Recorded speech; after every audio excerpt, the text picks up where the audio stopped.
السلام علیکم لسنرز، آج کے ایپیسوڈ بہت رومانٹک ہونے جا رہی ہیں، تو بڑھتے ہیں آج کے ایپیسوڈ کی جانب۔ اور پھر کندھے اچکا کر آگے بڑھ گئی اور پھر ہنستے ہنستے ایک دم اس کے لبوں کی ہنسی ماند ہوئی تھی۔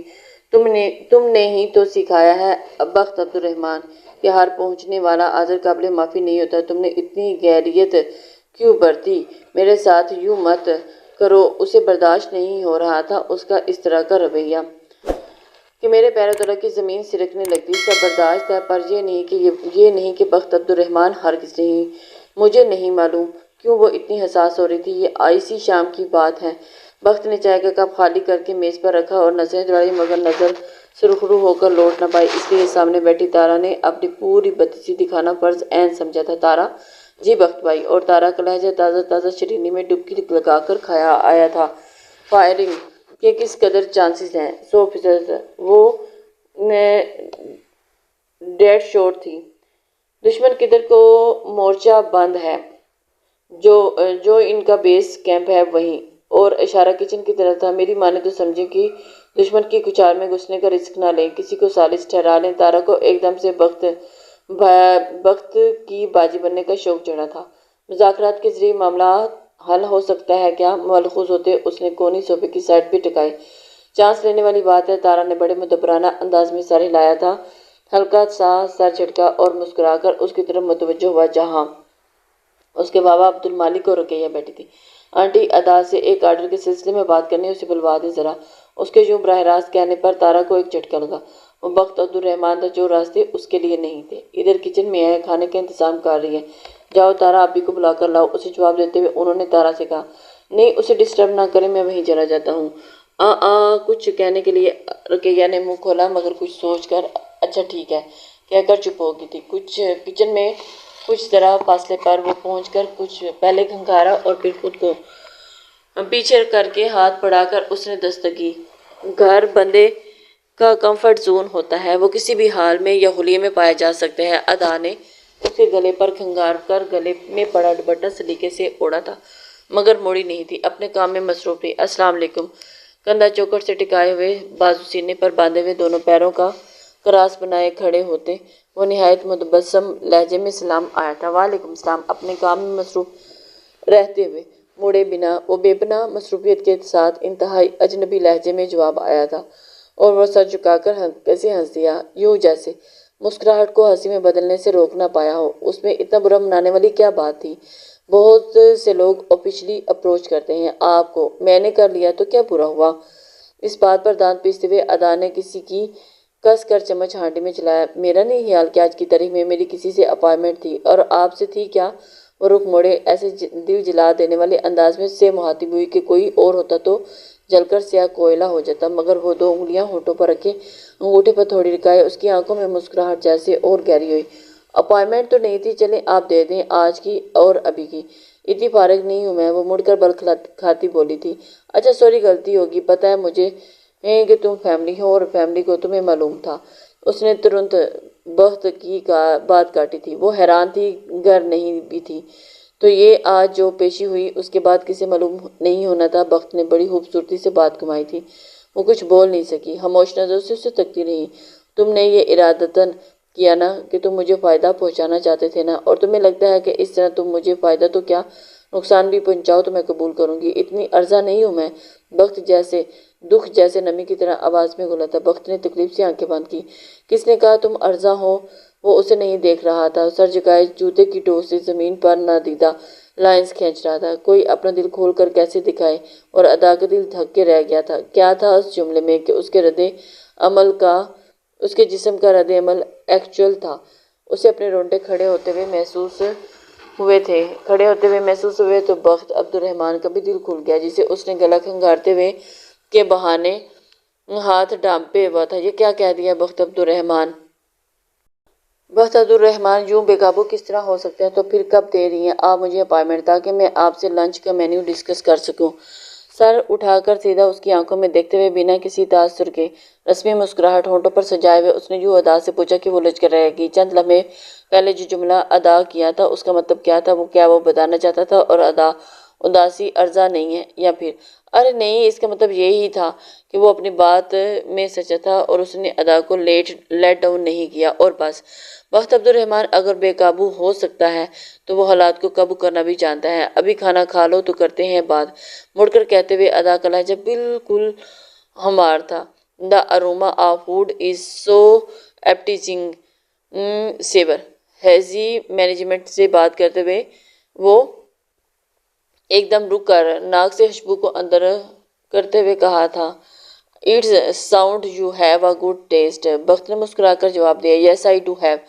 So let's give it a try." یہ کہہ کر بخت کوٹ کے بٹن بند کرتے ہوئے اٹھا اور اٹھ کر ڈرائنگ روم میں سے ڈائننگ ٹیبل تک آیا تھا، اور ڈرائنگ روم سے ڈائننگ کو باریک شیفون پردے ایک دوسرے سے جدا کرتے ہیں۔ بخت نے دونوں ہاتھوں سے پردے پیچھے کیے۔ گرم گرم لذیذ کھانے کی مہک پورے کمرے میں پھیلی ہوئی تھی۔ بڑی سی کھانے کی میز پر کھانا نہایت سلیقے سے چنا گیا تھا۔ دلیم اسپائسی ہوتی ہے اور اس میں بہت سے مسالہ جات کا استعمال ہوتا ہے، تم اس کا پیٹ خراب کرواؤ گی۔ پھیکی دلیم کا کیا ٹیسٹ ہوتا ہوگا بخت، تم یہ موقع ہاتھ سے گنواؤ گے، تو اسی لیے کہہ رہا ہوں نا، یہ دیسی چھوڑو، کچھ اٹالین چائنیز بناؤ۔ میں صرف دیسی کھانے بنا سکتی ہوں بخت، یہ اٹالین چائنیز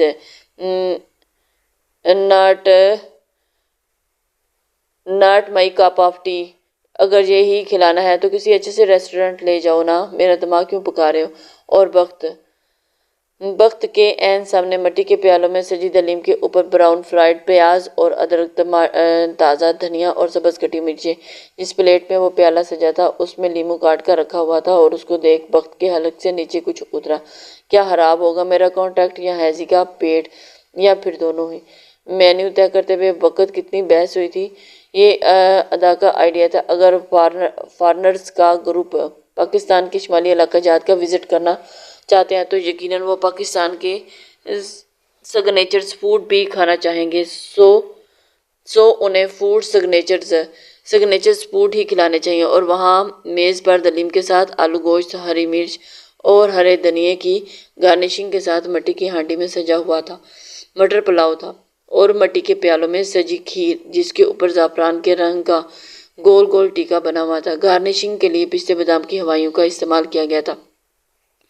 بخت ایک گہری سانس لے کر مڑا اور ڈرائنگ روم میں بیٹھے افراد کو مسکرا کر دیکھتے ہوئے دونوں ہاتھوں سے ڈرائنگ روم کی طرف اشارہ کرتے ہوئے کہا، "جینٹل مین پلیز." وہ باتیں کرتے ہوئے آگے پیچھے ہوئے ڈائننگ میں داخل ہوئے۔ کرسیوں کے سیٹنے کی آواز گونجی اور اس کے ساتھ ہی ایک آواز اور بھی آئی، "نو body will start the mile."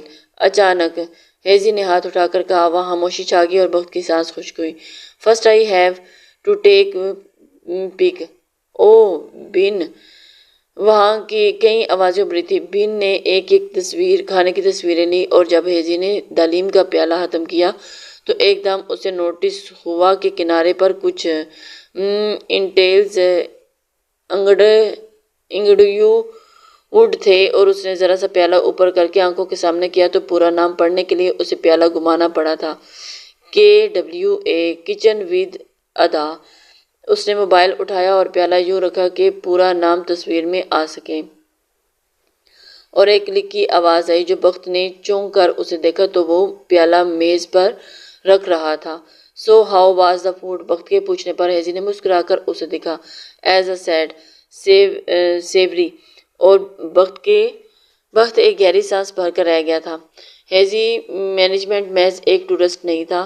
Phone کی بیل پر وہ متوجہ ہوئی اور اٹھا کر دیکھا تو بخت کالنگ بلنک کر رہا تھا۔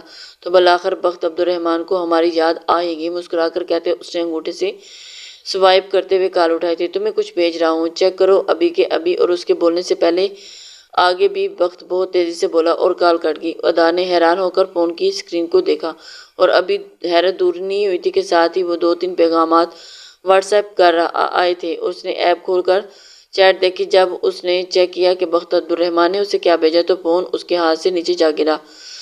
دونوں ہاتھ سے منہ کو ڈھانپے ایک دم سے آنسو ٹوٹ کر گر گئے تھے۔ بخت آگسٹا وائٹ۔ اس نے سانس روک کر زی ٹی وی کو دیکھا، اور وہ کیا کہہ رہی تھی؟ کیا اگسٹ کی سانس کی ویسے ہی زی ٹی وی کی ڈریسنگ دیکھ کر بند ہونے کو تھی۔ بھڑکتے ہوئے سبز رنگ کی اسکرٹ کے ساتھ ویسی ہی جیکٹ اور ویسے ہی بھڑکتے سبز رنگ کے لانگ بوٹ، اور اس کو ایک معروف ڈیزائنر تھی، اور ایسی ڈیزائننگ اس کا پہلا حق تھی لیکن ابھی موقع اس کے ڈریسنگ میں الجھنے کا نہیں تھا جس طرح کی اگسٹ کی جاب تھی۔ اس میں ہر مومنٹ کے بعد چیلنجز درپیش ہوتے ہیں، مگر اس طرح کے چیلنجز جو دماغ کی چولیں تک ہلا دیں اور جن کا فوری کوئی حل نہیں ہو سکتا، وہ یقیناً پھر یوں ہی سانس بند کرتے۔ زی ٹی وی تو کہہ کر فولڈنگ فین کھول کر چہرے کے قریب کیے اور تیزی سے جھولتے ہوئے کرسی پر نیم دراز تھی، جبکہ اگسٹ منہ کھول کر اپنے باس کو دیکھ رہی تھی۔ وہ ایک میڈیا مینجمنٹ کی کمپنی تھی جس کے کلائنٹس ہائی پروفائل ہوا کرتے تھے۔ زی ٹی وی بھی ایک ایسی ہی کلائنٹ تھی اور اگسٹا وائٹ اس کمپنی میں بطور میڈیا ایڈورٹائزر کام کر رہی تھی۔ مجھے ہارٹ اٹیک آ جائے گا، آ ہی جانا چاہیے، اگسٹا نے پہلو بدلتے ہوئے سوچا، اور زی ٹی وی کا مینیجر اس کے ہائی وائب بچانے پر اسے اینٹی آکسیڈنٹ ویٹ کے ساتھ ہی اینٹی ڈسپیرنٹس کر رہا تھا۔ او مائی گاڈ، او مائی گاڈ! زی ٹی وی نزاکت سے فین چھلکتے ہوئے نزاکت سے چلا رہے تھے۔ ہوا یہ تھا کہ زی ٹی وی کی نئی کلیکشن لانچ ہوئی تھی، سوشل میڈیا کیمپین بھی چل رہی تھی، وینیو تک فائنل ہو چکا تھا کہ ڈیٹ اینڈ اناؤنسمنٹ ہو چکی تھی۔ اب زی ٹی وی کا کہنا تھا کہ اس کا دماغ کام نہیں کر رہا ہے اور وہ زیادہ ڈیزائن نہیں کر سکی۔ اس کے پاس کل ملا کر محض 3-4 ڈیزائن تھے۔ اگسٹا کا ذہن اتنی تیزی میں جمع تفریق کر رہا تھا کہ اتنی تیزی سے تو زی ٹی وی کا دل بھی نہیں دھڑک رہا تھا۔ وہاں صرف اگسٹا ہی نہیں تھی، پوری میڈیا مینجمنٹ کی ٹیم بھی تھی، لیکن تشہیر کی ذمہ داری اگسٹا پر ہی تھی۔ سب ذہن جیسے ایک دم رک گئے تھے، کوئی سمجھ نہیں پا رہا تھا کہ اب کیا کیا جائے۔ ہم کمپنی کا ہیڈ کنگارا ایسا ہے مس زی ٹی، ہمیں تھوڑا وقت دیں تاکہ ہم دیکھ سکیں کہ اس سلسلے میں اب کیا کیا جا سکتا ہے، کوئی محفوظ راستہ ڈھونڈا جا سکتا ہے یا کچھ فیس سیونگ کی راہ اختیار کی جائے۔ نو، اس بات پر تو زی ٹی نے ایک لمبی سی نو کی اور مینیجر کے کندھے پر جا گری اور اس کی سیسیوں کو سماعت نے خون کی گھونٹ پی کر برداشت کیا تھا، اور پھر جیسے ہی حصہ وہاں سے اٹھنے تو why don't we lunch limit addiction, اور اس آواز پر زی ٹی جھٹکا کھا کر سیدھی ہوئی تھی۔ سب گردنوں نے مڑ کر اسے دیکھا۔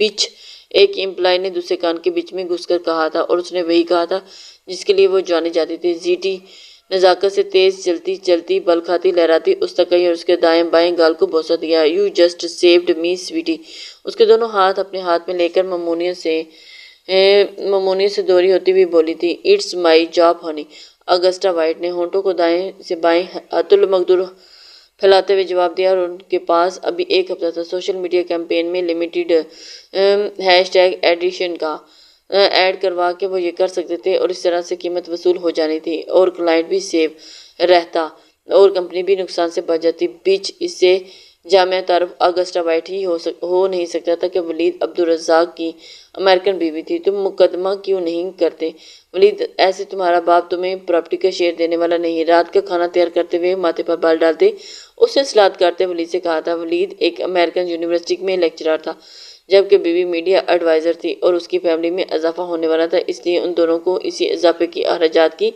فکر تھی، اور اس کے خیال کے مطابق کوئی اضافی آمدنی بھی ہونی چاہیے۔ اپنی تنخواہ سے وہ کچھ بچا نہیں سکتے تھے، سو بہترین حل یہ نکالا تھا کہ جس کام میں اگسٹا ماہر تھی وہ ولید کا شیئر لیا جائے اور اسے کہیں انویسٹ کیا جائے۔ وہ کیا ہے نا کہ ایک جیسی روحیں ایک دوسرے کو تلاش کر لیتی ہیں، سو ان کا بھی یہی حساب تھا۔ تھوڑا سا انتظار کر لو ہنی، گھی اگر سیدھی انگلی سے نہ نکلا تو میں ٹیڑھی کرنا بھی جانتا ہوں۔ مجھے بس اپنے باپ کا لحاظ ہے۔ اس نے کٹھو کے حوالے گھر، بزنس، پیسہ سب کیا، مفت کا مال سمجھ کر ہڑپ کر رہا ہے، اس کے تو حلق سے نکلواؤں گا۔ میں بس چاہتا ہوں کہ کورٹ میں جائے بنا، اگر مسئلہ ہو سکتا ہے تو ہو جائے، خواہ مخواہ دوسروں کی درد سر کیوں پالی جائے۔ میں نے پیغام تو بھیجا ہے، تھوڑا انتظار کرو۔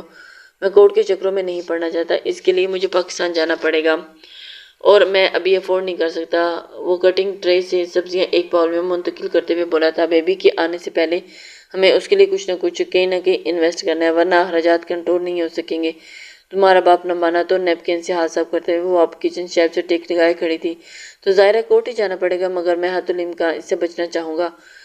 تھوڑا انتظار کر کے دیکھتے ہیں کیا بنتا ہے۔ وہ کہتے ہیں نا، ایک جیسی روحیں ایک دوسرے کو تلاش کر رہی ہوتی ہیں، تو کچھ ایسا ہی تھا۔ اگسٹا نے گہری سانس بھر کر اسے دیکھا۔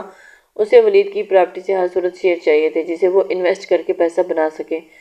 فون اس کے ہاتھ سے نیچے جا گرا، دونوں ہاتھوں سے منہ کو ڈھانپے ہوئے ایک دم سے آنسو ٹوٹ ٹوٹ کر گرے تھے۔ وقت ہیزی مینجمنٹ بینجمین ایک سیاح نہیں تھا، وہ ایک مشہور ویلاگر بھی تھا، اور ان ویلاگز میں تھا کہ جن کے ولاگز لاکھوں روپے کماتے تھے، اور پھر کوئی ایسا ولاگر کسی گھر کے بنے کھانے کی ڈائننگ ٹیبل پر سجے خوان کے بارے میں لاگ بنائے اور اس کی تعریف کرے، KWA کی ویڈیو شیئر کرتے اپنا بلاگ لکھے، تو ادا عبدالمالک کا یوں رونا بنتا تھا۔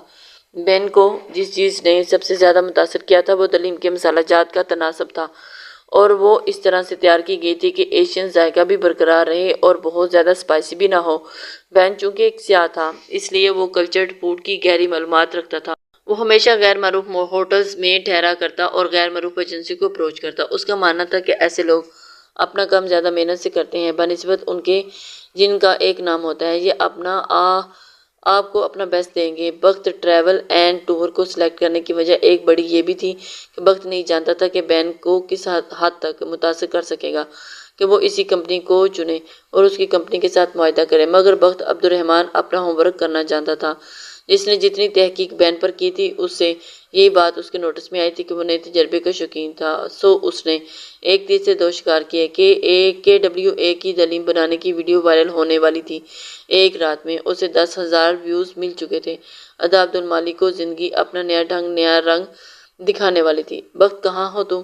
بابا کا لہجہ گھبرایا ہوا سا انداز لیے ہوئے تھا۔ آفس سے نکل رہا ہوں، معلوم ہے مجھے موسم خراب ہے اور عرشیہ 0 پوائنٹ پر پھنسی ہوئی ہے، اس کی گاڑی کا ٹائر پنکچر ہو گیا ہے، تم فوراً وہاں پہنچو، اس کا نمبر تمہیں بھیج رہا ہوں۔ اور وہ کیا سمجھایا بابا اس کے لیے پریشان تھے۔ بخت نے ایک گہری سانس پڑی۔ اب یہ کیا ہے؟ اسے نہیں معلوم تھا کہ عرشیہ کون تھی اور بابا اسے کیسے جانتے ہیں۔ بس اب اسے 0 پوائنٹ پر پہنچنا تھا، چاہے موسم اس سے بھی زیادہ مزید خراب ہوتا۔ اف، یہ بابا کا سوشل ورک۔ دسمبر کا مہینہ، تیز برستی بارش، صبح خرامی سے چلتی ہوئی وہ ایک انجان لڑکی کو ریسکیو کرنے جا رہا تھا۔ ہاں بخت، ہاں تمہاری قسمت میں گرم بستر، بھاپ اڑتی کافی اور کاجو کے مزے کہاں۔ بڑے ہی بوجھل سے وہ گاڑی تک آیا تھا، اور آپ کیا سمجھے کہ بخت عبدالرحمن کا موڈ ایسے موسم میں رومانٹک ہونے کو تھا؟ تو ٹھہر جائیے، آپ ابھی بخت عبدالرحمن کو جانتے نہیں۔ اور جب وہ 0 پوائنٹ پر پہنچا تو اب اس اندیکھی محترمہ سے رابطہ ہوا تو محترمہ برستی بارش میں عین سڑک کے درمیان گاڑی کا ٹائر پنکچر کیے بیٹھی تھی۔ یا خدا، بخت کے سارے اعضاء ایک دم ڈھیلے پڑے تھے۔ اس نے اوپ کے سے انداز سے اسٹیئرنگ سے ٹکائے۔ موسم ہو ٹھنڈ کا، اور ٹھنڈ بھی ہو دسمبر کے آخر کی، اور دسمبر بھی اسلام آباد میں، تو یقین کیجیے اس موسم میں بھیگنا تارے توڑ کر لانے سے زیادہ جان جوکھوں کا کام ہے۔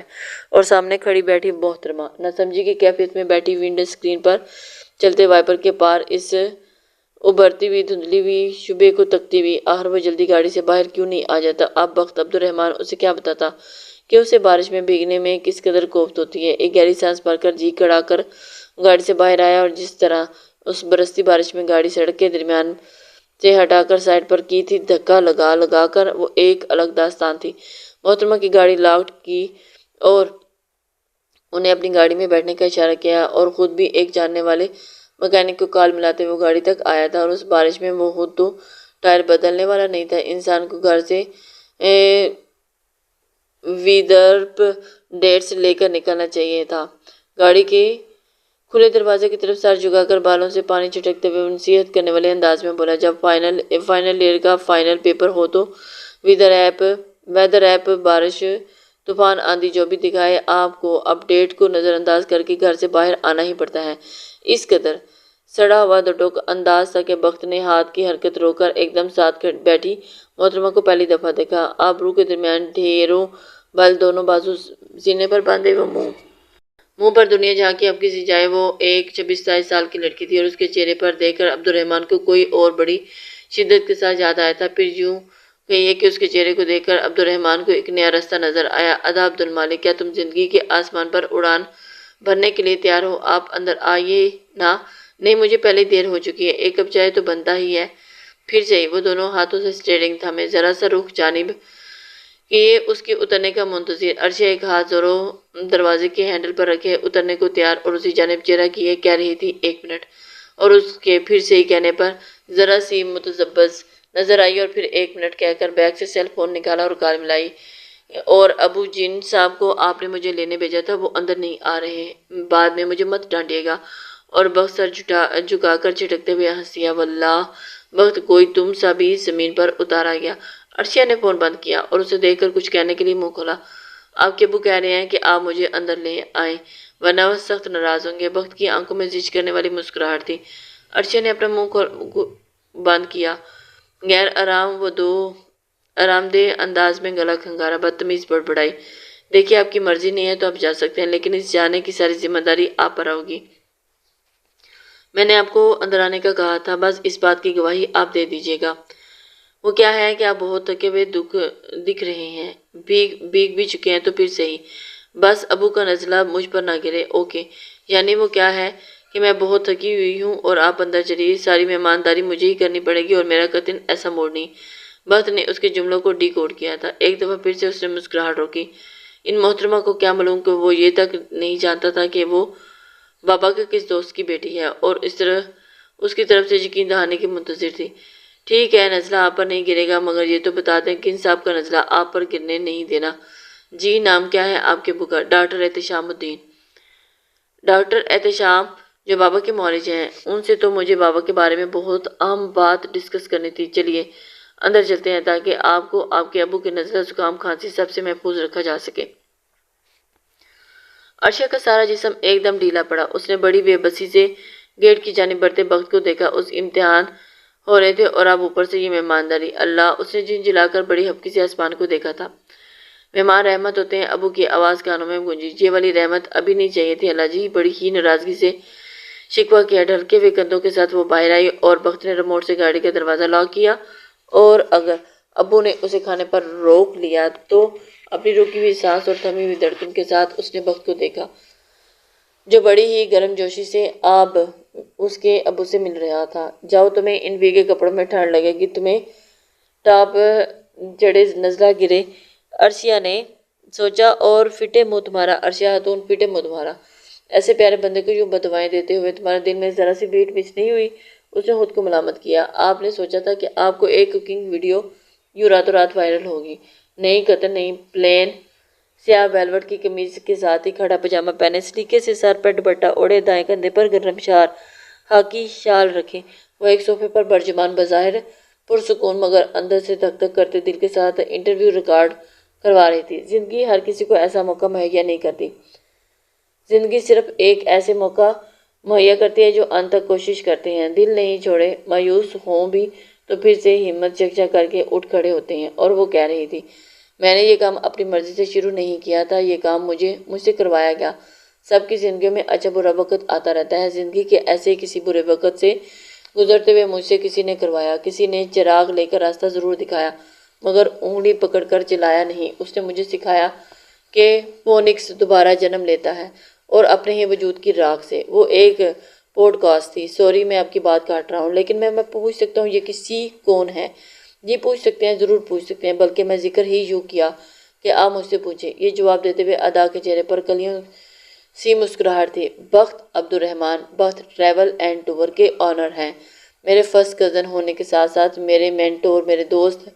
جو لوگ ٹریولنگ کے سیاح کے شوقین ہیں ان کے لیے بخت عبدالرحمن کا نام غیر معروف نہیں۔ یوٹیوب چینل سے لے کر یہ کام کیسے کرنا ہے، ویڈیوز کیسے اور کس طرح سے بنانی ہے، اور سب سے بڑھ کر اس کام میں صبر کا دامن کیسے پکڑے رکھنا ہے، یہ سب مجھے اس شخص نے سکھایا۔ اس تعلق کی نوعیت پوچھ سکتا ہوں؟ بالکل پوچھ سکتے ہیں۔ علی گھٹنوں اور ٹخنوں کو ایک ساتھ جوڑے، ٹانگ پر ترچھی کیے ہوئے، کمر بالکل سیدھی، کٹن ہیلز پہنے ہوئے، دونوں ہاتھ گود میں رکھے، وہ پہلے بہت پر اعتماد تھی، اور جب ہوسٹ علی زمان اس سے اس تعلق کی نوعیت پوچھتا تھا تو وہ ذرا سی دیر کو تھم گئی، سر جھکا کر مسکرائی اور پھر سر اٹھا کر ہوسٹ کو دیکھا۔ ہر تعلق کی نوعیت وہ نہیں ہوتی جو آپ لوگ معاشرہ سمجھتا ہے۔ اس وقت میرے منہ سے سننا چاہتا ہے، کچھ تعلق اتنے خوبصورت، اتنا پاکیزہ اور اس قدر شفاف ہوتے ہیں کہ ان کی نوعیت بدلنے کا سوچ کر آپ خود کو خوف لاحق ہوتا ہے، کہیں یہ خوبصورتی کھو نہ جائے۔ بخت عبدالرحمن میرے دوست، میرے کزن، مینٹور ہیں، میرے لیے یہ تعلق سب سے بڑھ کر ہے۔ ٹھیک ہو گیا، آپ نے ابھی ایک ڈرامہ کا ذکر کیا، بتانا چاہیں گی کہ کیا ہوا تھا؟ نہیں۔ کیوں؟ It's personal. آپ آج ایک پوڈ کاسٹ میں انٹرویو دے رہی ہیں، آپ لوگوں کے نوٹس میں آئی ہیں، آپ کا نام سننے کی ابتدا ہے یہ لوگ آپ کی ذاتی زندگی کے بارے میں جاننا چاہیں گے، پھر تو جتنا ضروری میں سمجھتی ہوں ضروری سمجھوں گی، ضرور شیئر کروں گی، بلکہ کرتی بھی ہوں۔ لوگ میری ویڈیوز میں میرا کچن، میرا گھر دیکھ سکتے ہیں، میرا کام کھانا بنانا ہے تو ویڈیوز اسی کے متعلق ہوں گی نہ کہ میری ذاتیات کے متعلق، یعنی کہ آپ لائکس لینے کے لیے کچھ ایسا نہیں کروں گی نا؟ کیا؟ وہ ایک دم سے کھانا بناؤں گی، اس کے علاوہ اور کچھ نہیں۔ اور ہاں، اور وہاں ہوسٹ کا کہکا گونجا اور ادا ہلکے سے ہنسی۔ تو ادا عبدالمالک زندگی کے آسمان پر اڑان بھرنے کی شروعات کر چکی تھی اور وہ اپنی پہلی سولو پرواز لے چکی تھی۔ اس کے فون پر پیغامات کی محسوس رنگ ٹون بجی اور اس سے پہلے کہ وہ پیغامات کھول کر دیکھتا کال آنی شروع ہو گئی تھی۔ السلام علیکم۔ وعلیکم السلام۔ آج وقت کا لہجہ پھیکا سا تھا۔ کچھ بھیجا ہے آپ کو؟ ہاں، دیکھنے ہی لگا تھا۔ کھول کر دیکھیں ذرا جلدی سے۔ فون بند کرو گی تو دیکھوں گا نا۔ اور وہ ہنس دی۔ ادا نے اپنے جوش میں اس کا بجھا ہوا انداز نوٹس ہی نہیں کیا اور جب اس نے چیٹ کھولی تو آگے سے چند کلپس تھے۔ ابھی انٹرویو آن ایئر نہیں کیا گیا، پروموشن کے لیے اسے چند کلپس بھیجے گئے تھے۔ بخت ایک دم حیران ہوا۔ وہ جانتا تھا کہ اس ویڈیو وائرل ہوئی ہے مگر نوبت انٹرویوز تک جا پہنچی تھی۔ اس کا بخت کو اندازہ نہیں تھا۔